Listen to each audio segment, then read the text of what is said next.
Good morning students. आज हम lecture number 4 लेके आए हैं मोशन का। हमने लास्ट लेक्चर में आपको एक न्यूमेरिकल मेथड बताया था इक्वेशन ऑफ मोशन का। तो आज हम आपके सामने ग्राफिकल मेथड लेके आए हैं इक्वेशन ऑफ मोशन का। Graphical method equation of motion का ये बहुत इंपॉर्टेंट होता है। कई स्कूलों में इसको बहुत ज्यादा पूछा जाता है और आपको दोनों आना चाहिए, इसलिए हमने उसको भी बता दिया, ये भी बता देंगे। तो ये आपका ये क्या है, लास्ट टॉपिक है इस चैप्टर का। तो इसके बाद हमने आपको इसके सारे पहले के टॉपिक बता दिए हैं। ये बताने के बाद हम इससे रिलेटेड न्यूमेरिकल्स कराएंगे, इससे रिलेटेड न्यूमेरिकल्स आपको हम कराएंगे। तो यहाँ पे अगर हम देखें, जो ये ग्राफ दिख रहा है, ये देखिए, ये वेलोसिटी है, ये वेलोसिटी है, ये टाइम है। It is a velocity, it is a time. ठीक, वेलोसिटी और टाइम होने पे उसके बाद हमको निकालना क्या है, हमको 3 इक्वेशन निकालने हैं। तो पहला जो इक्वेशन था याद होगा आपको, हमने किससे निकाला था, एक्सेलरेशन से। तो एक्सेलरेशन इक्वल टू क्या होता है, डिस्प्लेसमेंट अपॉन टाइम। एक्सेलरेशन को हमने ए से डिनोट किया था।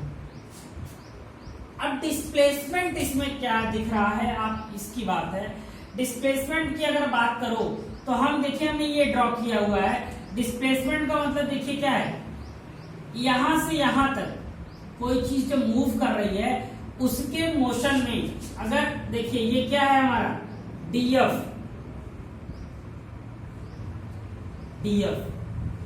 डीएफ है। टाइम तो आपका टी नीचे की तरफ है, हम टाइम टी ले ही लेंगे। अब जैसे डीएफ है हमारा, डीएफ क्या है, डीएफ हमारा क्या है, डीएफ आप जानते हो। अगर डीएफ को हम लिखें तो डीएफ को हम लिख सकते हैं, क्या लिख सकते हैं, OF minus OD, OF minus OD upon T.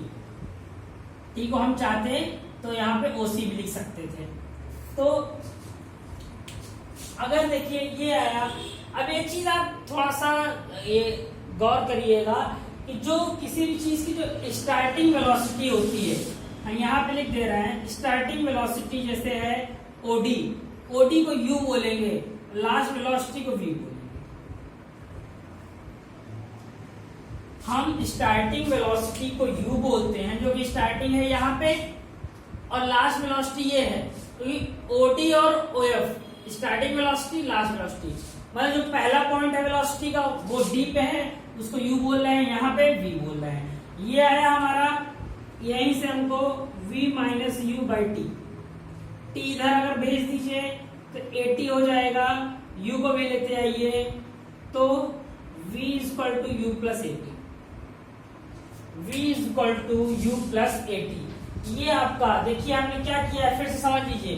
Graphical notation में हमने आपका जो एफ ओडी और ओएफ के बीच में डिफरेंस निकाला। क्यों निकाला, क्योंकि देखिए वेलोसिटी ये ऊपर की तरफ जा रही है, वेलोसिटी ऊपर की तरफ जा रही है। जब वेलोसिटी ऊपर की तरफ जा रही है तो पहले स्टार्टिंग पॉइंट ये हो गया, लास्ट पॉइंट ये हो गया। किसी भी 2 पॉइंट के लिए ले सकते हैं। आपको हो सकता है ये फिगर हम ये दिखा रहे हैं, आपके एनसीईआरटी में अलग फिगर है, आरएस क्या बोलते हैं उसमें, जो लक्ष्मी सिंह है उसमें अलग है, जिसको एशांत है उसमें अलग है, मतलब क्या अलग अलग राइटर्स में फिगर अलग अलग है। मेरे कहने का मतलब सिर्फ इतना है कि जब आप किसी भी ग्राफ को लेते हो, जब आप ग्राफिकल नोटेशन की बात करते हो, किसी 2 पॉइंट की बात करते हो, किसी भी 2 पॉइंट की बात करते हो, तो हम यहाँ पहला पॉइंट ले लिए, दूसरा पॉइंट ले लिए, दोनों के बीच के डिफरेंस को एक्सेलरेशन बोलेंगे। किसी भी स्टेज पे दो जो एक्सेलरेशन, 2 वेलोसिटीज के बीच के डिफरेंस को टाइम रिकॉर्डिंग हम एक्सेलरेशन बोलते हैं। और वहीं से हमारा फर्स्ट इक्वेशन आ जाएगा। दूसरा इक्वेशन बताते हैं। दूसरा इक्वेशन कहां से आएगा, दूसरा इक्वेशन हमारा है कि आपको याद होगा, हमने आपको बताया था क्या निकालना, डिस्प्लेसमेंट बताया था। तो कभी भी किसी भी ग्राफ में अगर आप देखो तो डिस्प्लेसमेंट निकालने का जो तरीका होता है वो एरिया से निकालते हैं। किसी भी ग्राफ में डिस्प्लेसमेंट हम एरिया से निकालते हैं। तो देखिए डी के अकॉर्डिंग देखिए डिस्प्लेसमेंट सी पे है और एफ के अकॉर्डिंग डिस्प्लेसमेंट सी और ई के बीच में, मतलब ये फिगर बन रहा है। जो आपका फिगर बन रहा है वो देखिए ये बन रहा है। हम इस फिगर को क्या करेंगे, इस फिगर का अगर एरिया निकाल लें तो हमको डिस्प्लेसमेंट मिल जाएगा। इस फिगर का एरिया निकाल लें तो area of A C E G B. अब जब इसका एरिया निकालने की बात है, ये देखो दो पार्ट में है, एक तो ये रेक्टेंगल है और ये ट्रायंगल है। तो area of triangle A B G and plus कर देना है area of rectangle A C E G, area of rectangle A C E G, ये हमारा रेक्टेंगल हो गया।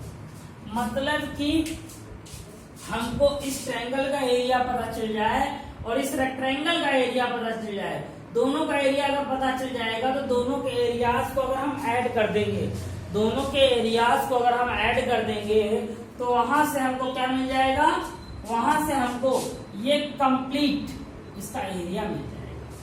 तो एरिया ऑफ ट्रायंगल एबीसी है, तो यहां पे अगर आप देखो ट्रायंगल का एरिया फॉर्मूला हाफ, बेस क्या है हमारा AG, height BG. Area of triangle अगर आप ले रहे हो बेस इंटू हाइट, बेस हमारा सी हो जाएगा और हाइट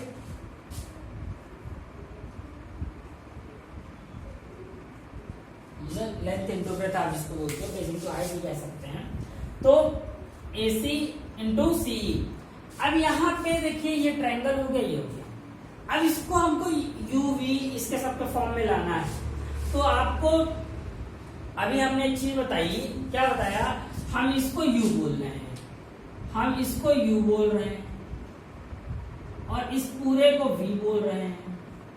तो सिमिलरली इधर अगर आ जाएं तो ये यू हो जाएगा, ये वी हो जाएगा, ये टी हो जाएगा टाइम, तो ये भी टी हो जाएगा। इससे शायद समझ में आ रहा होगा कि जब ये यू हो गया, ये भी हो गया, ये टी हो गया, तो ये भी टी हो गया। अब अगर आप देखो हमको पहला निकालना है एजी, एजी अगर देखो एजी हमारा टी है, चलिए टी लिख दिया। बीजी क्या है, बीजी हमको पता नहीं है, बीजी हमको पता नहीं है, लेकिन अगर आप देखो बीजी को अगर देखो तो बीजी को निकालने के लिए हम ये कर सकते हैं ना, बीजी को अगर निकालना हो हमको तो बीई माइनस जीई कर दें, बीई माइनस जीई कर दें। तो बीई हमारा क्या है, देखिए वी है और जीई क्या है, यू है, ये भी यू होगा। तो यहां पे हम क्या कर सकते हैं, वी माइनस यू। एसी क्या है हमारा, यू है, ये टी है, यू टी, ये आया। अब अगर आप देखो थोड़ा सा सॉल्व करते हैं हम,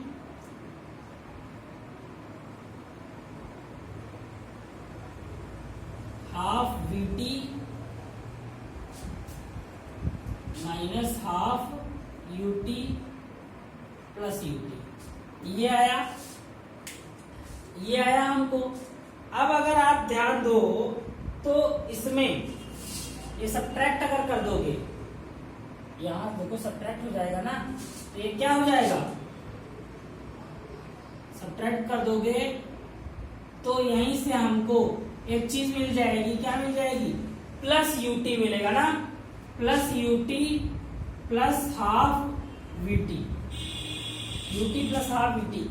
अब लेकिन जो फॉर्मूला है हमारा s equal to ut plus half gt half at square है। अब ए तो है नहीं, यहाँ पे ए तो है नहीं हमको, लेकिन एटी चाहिए हमको, ए है नहीं तो हमको एटी चाहिए। तो एक चीज अगर आप ध्यान दो, यहाँ पे अगर हम v माइनस यू है, अगर v और u, हमके पास v की वैल्यू है हमारे पास, देख रहे हो, अगर v की वैल्यू अगर हम यहीं रख दे तो v की वैल्यू यहीं रख दे, चलिए हम वैल्यू ही रख के कर देते हैं तो डायरेक्ट आ जाएगा हमारे यहीं से, हमको इतने ज्यादा स्टेप करने नहीं पड़ेंगे। तो अगर हम वहीं रख दें, देखिए हम आपको तरीका सिखा रहे हैं इसलिए हमने डायरेक्ट नहीं किया, क्योंकि आपको ये पता चलना चाहिए कि भाई सॉल्व कैसे करना है।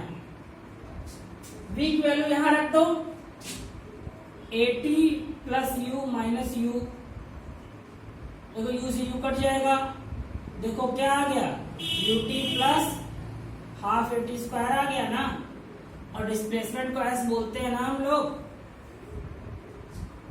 इस तरीके से हमको s equal to ut plus half 80 square मिल गया, मतलब यहीं से वैल्यू रख लेते हैं, हमको इतना सॉल्व करने की जरूरत नहीं थी।